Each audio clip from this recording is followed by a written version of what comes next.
Welcome back. What if you could have a simple recipe that gave you gourmet salad dressings, dessert sauces, cocktail mixers, cake soaks, and holiday gifts all in one bottle?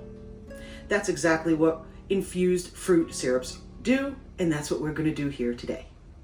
Let's get started. Okay, these are very simple, but I don't know that very many people know about it, so I figured we love them. Every year at this time, right about this time, I start to make stuff like this because we need our larders packed. We need our larders packed because we're about to go into the season where people are going in and out of the house. We're making food for lots of people, or maybe just a few, but special people. We want this time of year to stand out. We're making memories with our kids. This is all a big deal, and I treat it as such. Plus, this stuff's amazing. And I even, beyond the list I gave you of what we can do with them, there's more. Okay, so I'm going to read you the variety that I decided we're going to do today. Cranberry orange rosemary syrup. Now, if you love the fruit flavors, but the rosemary, you're not sure you want to have that, maybe your kids wouldn't care for it, leave the rosemary out. But it adds a really beautiful flavor, okay? The next one is peach thyme syrup. Oh my goodness, this stuff is delicious. I'll show you. It is absolutely incredible. So we have the peach thyme syrup. Again, if the thyme is something that you think the herbs are something you'd rather leave out because you've got young children, just leave it out. The fruit syrups themselves are exceptional, okay? And then we have raspberry mint. That stuff is so delicious. Do you have a soda stream? Have you ever heard of one of those? If you have a soda stream, these syrups make amazing sodas with that little contraption. If you don't have one, you use some of these syrups and some club soda or seltzer water, stir it up, squeeze a lime, and it's great. Okay, and the last one is going to be pineapple ginger. Okay, so we've got a nice little list in front of us. It's just the same process over and over again. It's not difficult at all, and we're going to have a ball. Okay, so we're going to start off with our, where are we starting with? Cranberry. All right. Now, in my case, I am using frozen cranberries. You can use frozen or fresh. My area doesn't have fresh cranberries yet. I checked. And I actually have a ton of frozen cranberries in my freezer because I like to use them for various things. So I just keep them around. So let's turn this contraption on, and I have it facing you. Okay, so we're going to start with the cranberry. All right, so in this pot, we've got our frozen cranberries. I've got measured out 1.5 cups of sugar. Now, I have something to say about the sugar. I use 1.5 cups of sugar because I'm going for the longer hold time. With the extra sugar, the sugar behaving as a preservative, this syrup will last in your fridge for 3 whole months. That gets us all the way through the holidays. If you're concerned about that level of sugar, you can reduce it. However, and I'm going to provide you, I actually did the printouts for both. The difference is your saving time that's going to last in the fridge will go down to only 3 weeks. So if that's the case, but that sugar level matters to you, just make it closer to the holidays or whenever it is that you want to use them. Okay, we're going to add our orange peels, just like we did in the last video. We get just the skins. We do not add the pith. It's bitter. 1 sprig of rosemary. If you do not like rosemary, leave it out. Okay, and then 1 cup of water. And this is going to cook this is going to cook for 8 to 10 minutes. And what's going to happen is the cranberries will burst. Just like when you make cranberry sauce and they burst and they make that weird little sound that I find charming.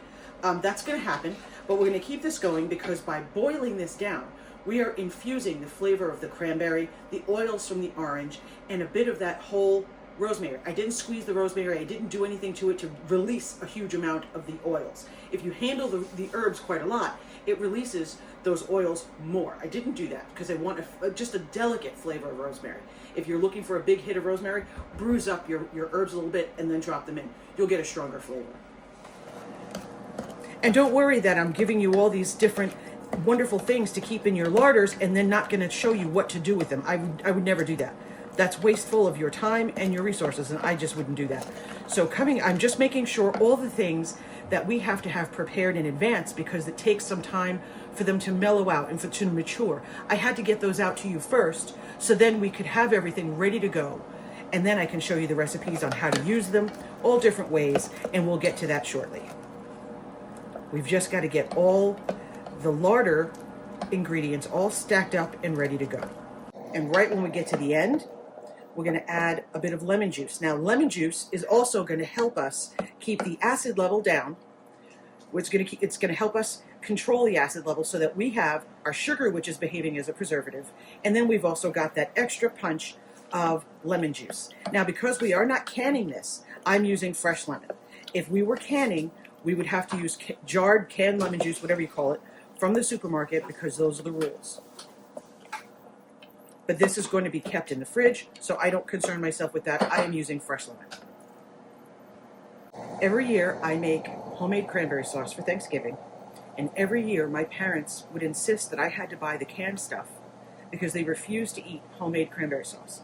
My father said if it didn't have the little ridges on it from the can, it wasn't cranberry sauce. I can tell you that that hurt my soul, but every year I still gave them the canned cranberry sauce. Begrudgingly so, but I did it. Okay, you're going to start to hear that snapping. Those are the outside shells of the cranberry starting to pop. And this is a lot of sugar in here, so be careful because it could splash up and burn you, and sugar burns are the worst.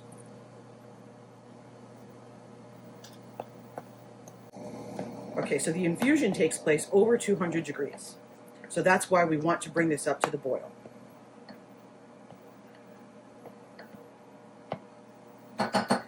Now, this is going to go for about 8 to 10 minutes. I'm probably going to let it go closer to the 10 to give me the most intense flavor possible. I'm not going to make you sit through it, so I'm going to stop the camera here.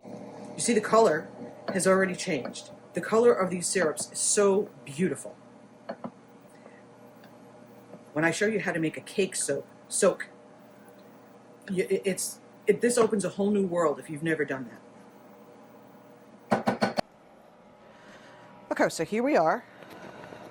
We're going to turn our heat off. You see the difference. The fruit is broken down. The color is absolutely beautiful. And then we're going to squeeze in the juice of half a lemon. Whoop. Now I see that seed, and I'll get it. Okay.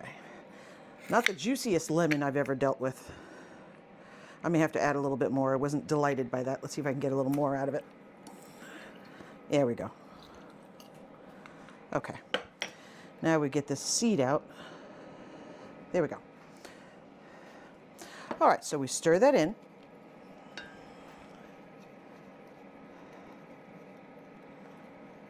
Now you can triple this, quadruple it, whatever it is that you need to do. I'm showing you how it's done. You take it from there.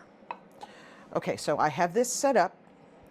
Let me move the camera. I have the camera over to the side here because what we're going to do, let's move these out of the way. We've got our jar, we've got our funnel, and we've got a strainer. Now the jar is way bigger than I need because I made a single. Now that's simply because I'm showing you something. Ordinarily, I would make a triple, but I wouldn't make this many at once. So we're going to run through, and you're going to put some pressure on this. You want to get every bit of juice out of this fruit. So take your time here. Okay, let's move this and go back to ours. Just takes a little time to make sure you get every bit. You want to wring it out as like a towel, because anything you leave behind is flavor that you paid for. And I'm going to set the fruit aside just in case, and I'm going to leave it sitting in a sieve separately, just in case there's a little more juice to get. I want every bit. Our next syrup, infused syrup, we've got to get this heat turned on.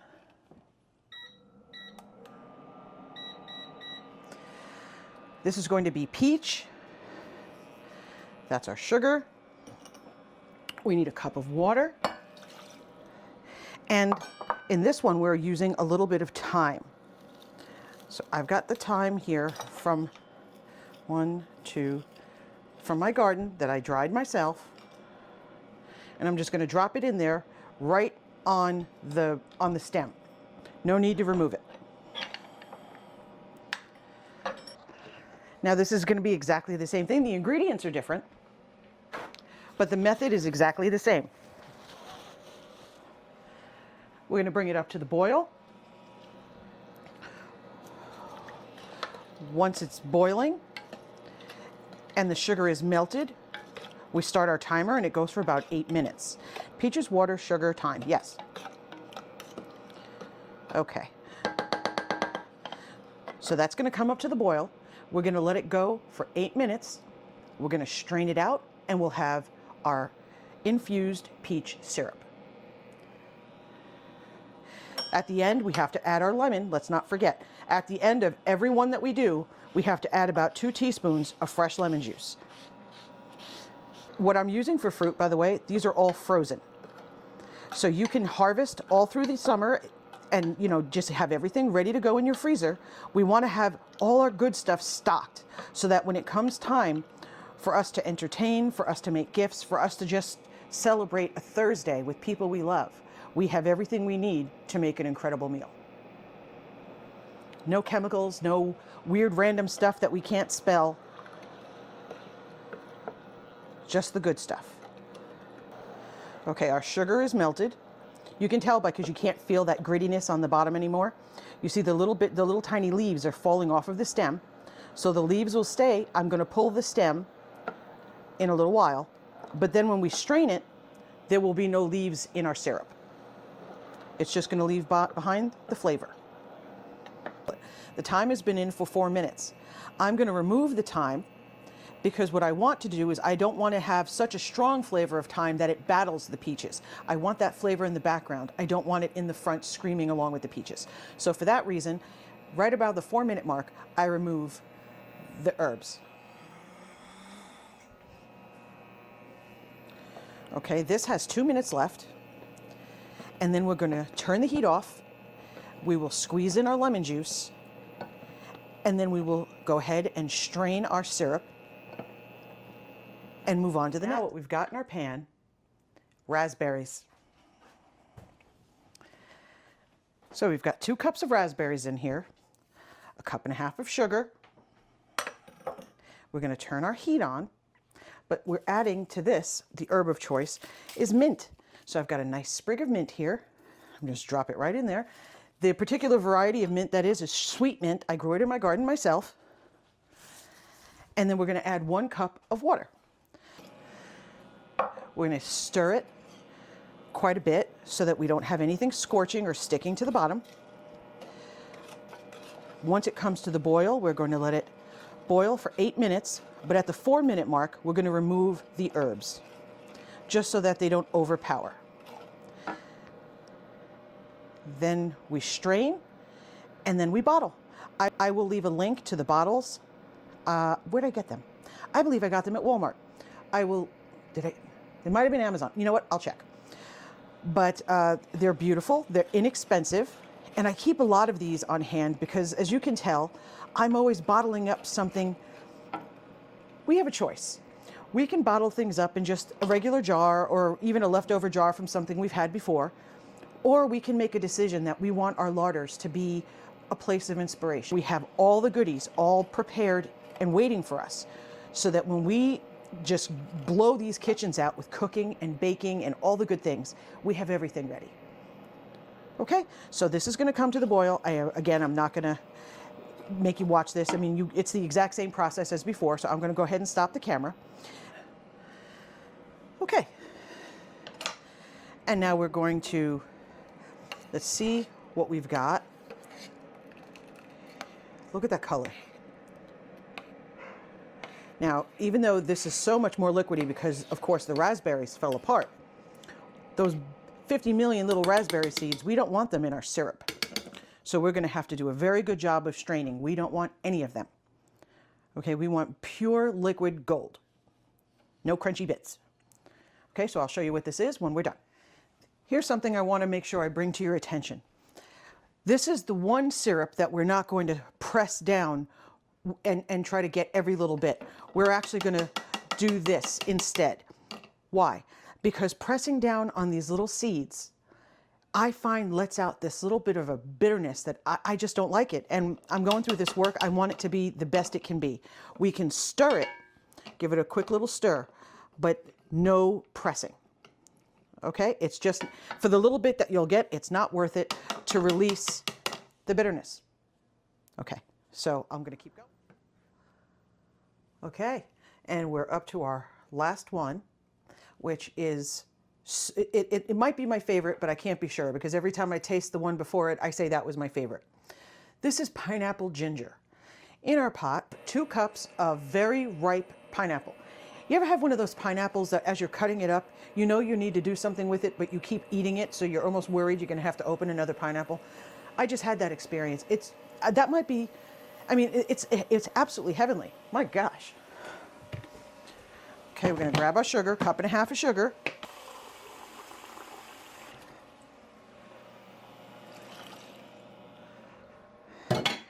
And we're going to add just a piece of ginger. But I'm going to bruise it. I hope I can see this. I'm bruising it so it's a little bit open. I'm not going to have a bunch of pieces of it. I just want it to be so that the flavor can come out. Okay, we drop that right in there. And we stir. And the ginger, again, we're going to remove about 2 minutes before everything's done. Again, for the same reason. We want balance. We want that ginger to be there, but we don't want the ginger to be ahead of, and that is a bit of mint that was stuck to my board. You know what? That's mint. It'll stay. That little leaf of mint can stay. You've graduated to the big leagues, mint. Okay, once this comes up to the boil, 8 minutes, and then we strain and bottle. This is our pineapple and ginger with the heat off. We make sure nothing is stuck on the bottom. Of course it's not. And we're going to squeeze in our, the lemon tried to escape. How dare you? Do you know what you cost? Okay. There we go. Juice of half a lemon. Give that a nice stir. Now, in the case of larger fruit, like the peaches and the pineapple, what you end up with is the fruit itself is kind of candied. So in this case, don't throw it away, but the raspberries, the cranberries, those things, there's nothing left, they're shot. But I did save some of the peaches because they were just incredible. And this pineapple was delicious before it even went in here. So I can only imagine what that's like. So I am going to strain this out. We're going to bottle up our last one. And I have a tip for you. I'll show you at the end. I keep giving you wonderful flavors to have in our larders, and I'm going to keep doing it. All sorts of different things. And this is, we haven't even scratched the surface. Filling my larder with things that are best of class. It's my hobby. It gives me joy. I get to feed my family the best I can, and not a chemical in sight. Today we have, this is the raspberry sweet mint. I grew specifically sweet mint. We have 8 different mints outside. The sweet mint, I adore it. And so that's what I used in here. So this is raspberry sweet mint, and it gave me a bit more. So I have that much of that. This is the peach and thyme. I have a little bit extra over there. I need a smaller jar. This one, oh my gosh, cranberry orange. Look at her, look at her. And this has rosemary. And then of course here we have our pineapple. And the pineapple is with ginger. Now, I said I had a little secret for you, a tip. I have a few actually. Move these out of the way. These are hot, be careful. I will label them, they're not labeled, I don't want to waste your time. I had extra pineapple trimmings, and what do? We don't throw them away. We start another jar of vinegar. This is going to be pineapple vinegar. I have another pineapple here that we will probably dig into tomorrow. So I will go ahead and add the rest of what I need for the fruit to this and start the process like we've been doing all this time with all of our other vinegars. This one will obviously be a little later than the others. It does not matter. You keep going. As you find trimmings and bits of fruit or whatever it is, you keep making it and you never run out, and you have the most incredible collection of vinegars of anybody you know. Okay, so that's what I did with that. This is going to turn into that. However, in the making of our syrup, These are the pineapples that were left. The flavor is, they're candied at this point. Oh my God. And so I think the perfect thing for this, have you ever had a pineapple upside down cake? If you take these, already done, you got what you wanted out of them, put these in the bottom, add a beautiful cake on top, make yourself a pineapple upside down cake with this, or let it cool down and serve it on ice cream. This is so good, I'm probably gonna eat it. I'm not even gonna tell everybody else I'm keeping it. These are the peaches. There might be as good, if not better, than the pineapples. Again, ice cream, serve it with some sort of pastry. You could put it inside and make little homemade Pop-Tarts. I mean, don't waste it. The flavor is out of control. So I just wanted to share that with you. Thank you for visiting with me today. If you like what we do, please consider subscribing. It means a lot to me and I do appreciate it. And I can't wait till I see you next time. Thank you.